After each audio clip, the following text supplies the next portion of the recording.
High, আজ বেশ phone ঘাঁটতে ঘাঁটতে আমি এই পুরনো কিছু ভিডিও পেলাম। আমার বিয়ের প্রায় 1 বছরের মাথায় আমি আমার দিদি জামাইবাবুরা আমরা গিয়েছিলাম দীঘাতে।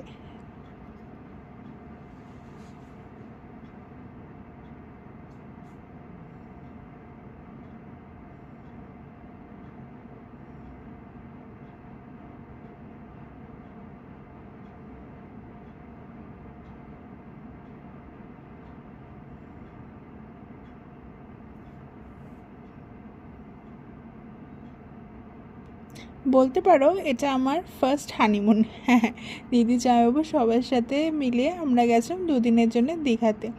আর দীঘাতে গিয়ে তো সবাই বেশিরভাগই মানুষরা ওই সুইমিং পুলওয়ালা হোটেলে নেয়, কিন্তু আমার হানিমুন এটা ফার্স্ট হানিমুন হলে কী হচ্ছে, এক্সপিরিয়েন্স কিন্তু আমার একদম ভালো ছিল না। কারণ আমরা যেদিনকে গিয়েছিলাম সেদিনকেই সকাল থেকে আমার হাজব্যান্ডের শরীর হঠাৎ করে খুব খারাপ হয়ে যায়। অ্যান্ড ওই 2 দিন আমরা খুব একটা ভালো করে কেউই এনজয় করতে পারিনি। কিন্তু এই ভিডিওটা দেখলে কেউ বলবে না যে আমরা এনজয় করিনি। অ্যাকচুয়ালি কিন্তু এরপর থেকেই আমার হাজব্যান্ডের শরীর হঠাৎ করে খুব খারাপ হতে শুরু করে।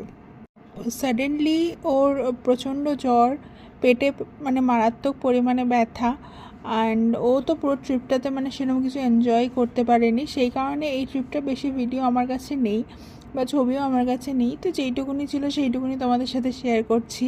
তো ভিডিওগুলো দেখে না মনটা খুব মানে কী বলবো, খুশি হয়ে গেল।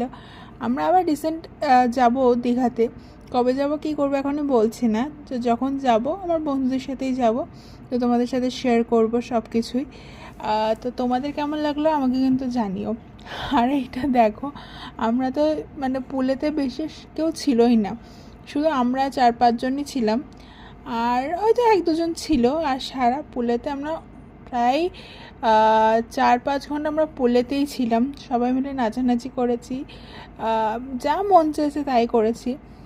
আর থ্যাঙ্কস টু আমার দিদি জামাইবাবু যে ওরাই আমাদেরকে ফোর্সফুলি বলছে চল চল চল, তোদেরকে যেতে হবে, চ।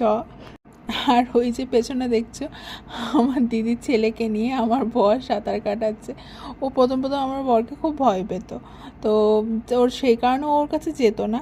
কিন্তু মানে আমার হাজব্যান্ড ওর বাচ্চাদেরকে খুব ভালোবাসে, ও আবার ধরে ধরে নিয়ে গিয়ে ওকে সাঁতার শেখাচ্ছে, তাই ওর মুখটা এরম করে রয়েছে।